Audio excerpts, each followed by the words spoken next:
कुंडलिनी जागरण क्या आध्यात्मिक यात्रा का अंतिम सफर है? कुंडलिनी जागरण के आगे क्या है? ये प्रश्न अक्सर साधकों के मन में कौतूहल का विषय बना होता है। कुंडलिनी जागरण योग और अध्यात्म की एक महत्वपूर्ण प्रक्रिया है, जहां साधक के अंदर अंतर्निहित उसकी ऊर्जा यानी कुंडलिनी शक्ति जागृत होती है। कुंडलिनी शक्ति जागृत होने के बाद इसका उद्देश्य आत्मा का पूर्ण विकास, आत्म साक्षात्कार और परम चेतना यानी सुपर कॉन्शियसनेस तक पहुंचना होता है। तो कुंडलिनी जागरण के बाद इसके आगे क्या क्या अवस्थाएं हो सकती है, आप देखेंगे इस वीडियो में। मैं संतोष सक्सेना कुंडलिनी क्लिनिक में आपका स्वागत करता हूं। No medication, only meditation. पहली अवस्था है चक्रों का पूर्ण शुद्धिकरण और सक्रियकरण। मानव शरीर में मूलाधार चक्र से लेकर सहस्त्रार चक्र तक कुल 7 चक्र होते हैं और ये चक्र पूर्ण रूप से तब सक्रिय माने जाते हैं जब ये चक्र पूरी तरह से ब्लॉकेज फ्री यानी शुद्ध और पूरी तरह से संतुलित हो जाए। प्रत्येक चक्र के साथ साथ अलग अलग प्रकार की आत्मिक और मानसिक क्षमताएं जुड़ी होती हैं। तो कुंडलिनी जागृत होने के बाद पूर्ण रूप से चक्र अपने आप ही एक्टिवेट, ब्लॉकेज फ्री हो जाते हैं। साधक प्रत्येक दिन दैनिक साधना में इसकी अनुभूति कर रहा होता है। दूसरी अवस्था है सहस्त्रार चक्र की प्राप्ति। सहस्त्रार चक्र आपके सिर के ऊपर सबसे सर्वोच्च चक्र है और जब सहस्त्रार चक्र खुल जाता है तो कुंडलिनी जागरण की पूर्ण प्राप्ति हो जाती है। कुंडलिनी शक्ति को पूर्ण रूप से जागृत माना जाता है। सहस्त्रार चक्र ब्रह्मांडीय चेतना का द्वार है। ध्यान साधना में जैसे ही कुंडलिनी शक्ति सहस्त्रार चक्र में पहुंचती है, व्यक्ति का अहंकार समाप्त हो जाता है और ब्रह्मांडीय चेतना ब्रह्म से जुड़ जाती है। ब्रह्मांडीय चेतना से वह जैसे ही जुड़ता है, सभी प्रकार के विकार अपने आप ही नष्ट हो जाते हैं।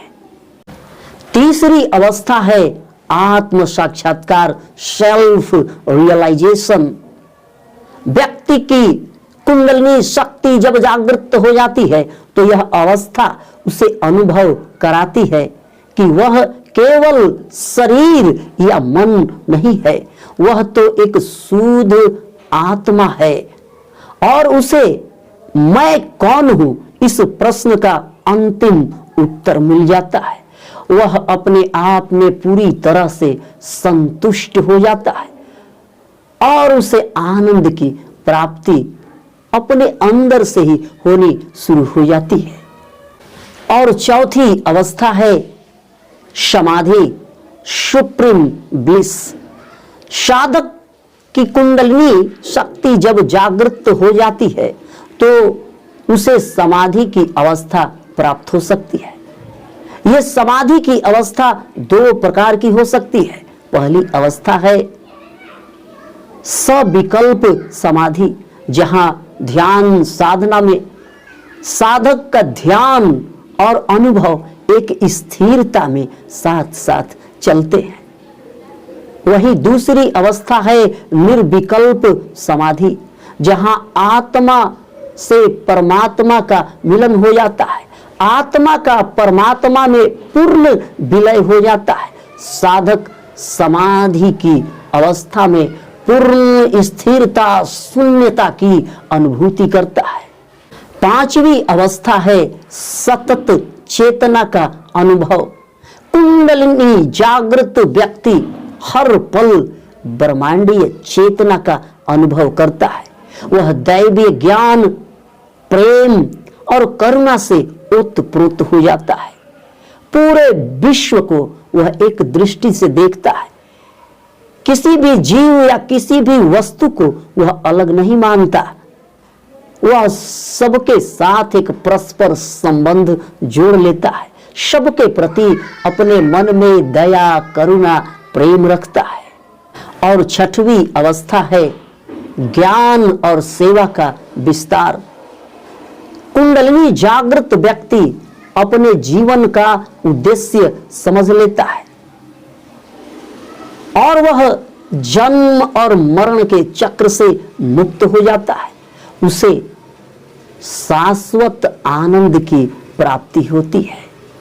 और अंत में निष्कर्ष के रूप में मैं आपको बता दूं कि कुंडलिनी जागरण का अंतिम उद्देश्य आत्मा की जागरूकता और ब्रह्म के साथ एकत्व है।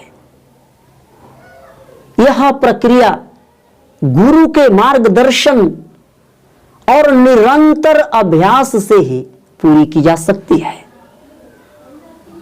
तो आप एक समर्थ गुरु के सानिध्य में, मार्गदर्शन में कुंडलिनी जागरण की प्रक्रिया शुरू करें। यदि आपको किसी विशेष मार्गदर्शन की आवश्यकता हो तो आप चैनल मेंबरशिप अवश्य ज्वाइन करें। आप प्रतिदिन निरंतर ध्यान साधना, कुंडलिनी जागरण साधना का अभ्यास करते रहें। आपका ध्यान सहज, सुखद, आनंददायक हो। ध्यान में आपका परम मित्र संतोष सक्सेना।